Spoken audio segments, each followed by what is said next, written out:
Hello everyone. कैसे आप सब? आप सबका अपने चैनल में स्वागत है। आज मैं आपको एक मोरल स्टोरी जिसका टाइटल है घड़ी मुहूर्त सुनाने जा रहा हूँ। तो शुरू करते हैं। एक बार एक राजा ने विद्वान ज्योतिषियों की सभा बुलाकर प्रश्न किया। मेरी जन्म पत्रिका के अनुसार मेरा राजा बनने का योग था। मैं राजा बना, किंतु उसी घड़ी मुहूर्त में अनेक जातकों ने जन्म लिया होगा जो राजा नहीं बन सके। क्यों? इसका क्या कारण है? राजा के इस प्रश्न से सब निरुत्तर हो गए। अचानक एक वृद्ध खड़े हुए और बोले, महाराज, आपको यहाँ से कुछ दूर घने जंगलों में एक महात्मा जी मिलेंगे। वही आपको इसका उत्तर दे सकते हैं। राजा ने घोर जंगल में जाकर देखा। एक महात्मा आग के ढेर के पास बैठे अंगार अर्थात गर्मा गर्म कोयला खाने में व्यस्त थे। राजा ने महात्मा जी से प्रश्न पूछा। महात्मा ने क्रोधित होकर कहा, तेरे प्रश्न का उत्तर आगे पहाड़ियों के बीच एक और महात्मा है, वो ही दे सकते हैं। राजा की जिज्ञासा और बढ़ गई। पहाड़ी मार्ग पर कठिन रास्तों को पार करते हुए वह दूसरे महात्मा के पास पहुंचे। राजा उन्हें देखकर हक्के बक्के रह गए। दृश्य ही कुछ ऐसा था। वे महात्मा अपना ही मांस चिमटे से नोच नोच कर खा रहे थे।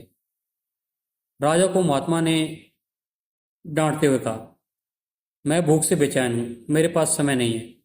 आगे आदिवासी गांव में एक बालक जन्म लेने वाला है जो कुछ ही देर तक जिंदा रहेगा। वह बालक तुम्हारे प्रश्नों का उत्तर दे सकता है। राजा बड़ा बेचैन हुआ।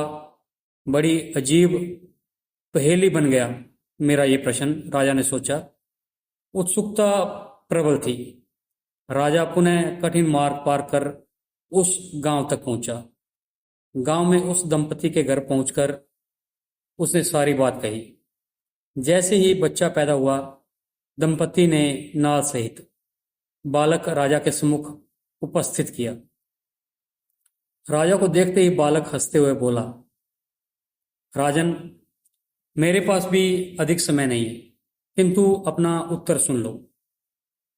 तुम, मैं और दोनों महात्मा 7 जन्म पहले चारों भाई राजकुमार थे। एक बार शिकार खेलते खेलते हम जंगल में 3 दिन तक भूखे प्यासे भटकते रहे। अचानक हम चारों भाइयों को आटे की एक एक पोटली मिली। हमने उसकी 4 बाटी से की।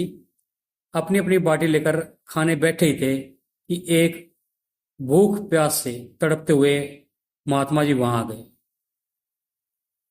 अंगार खाने वाले भैया से उन्होंने कहा, बेटा, मैं 10 दिन से भूखा हूं, अपनी बाटी में से मुझे कुछ दे दो, मुझ पर दया करो, जिससे मेरा जीवन बच जाए। इतना सुनते ही भैया गुस्से से भड़क उठे और बोले, तुम्हें दे दूंगा तो मैं क्या आग खाऊंगा? भागो यहां से। वे महात्मा फिर मांस खाने वाले भैया के निकट आए और उनसे अपनी बात कही, किंतु उन भैया ने भी महात्मा से गुस्से में आकर कहा, बड़ी मुश्किल से प्राप्त ये बाटी तुम्हें दूंगा तो मैं क्या अपना मांस खाऊंगा?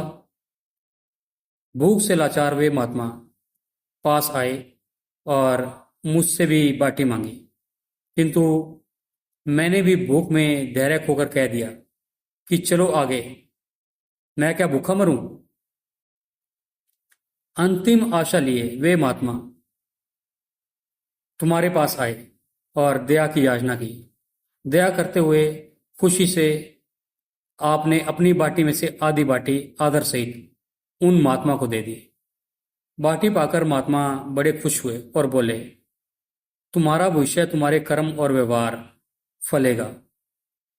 बालक ने कहा, इस प्रकार उस घटना के आधार पर हम अपना अपना भोग भोग रहे हैं। और वो बालक मर गया।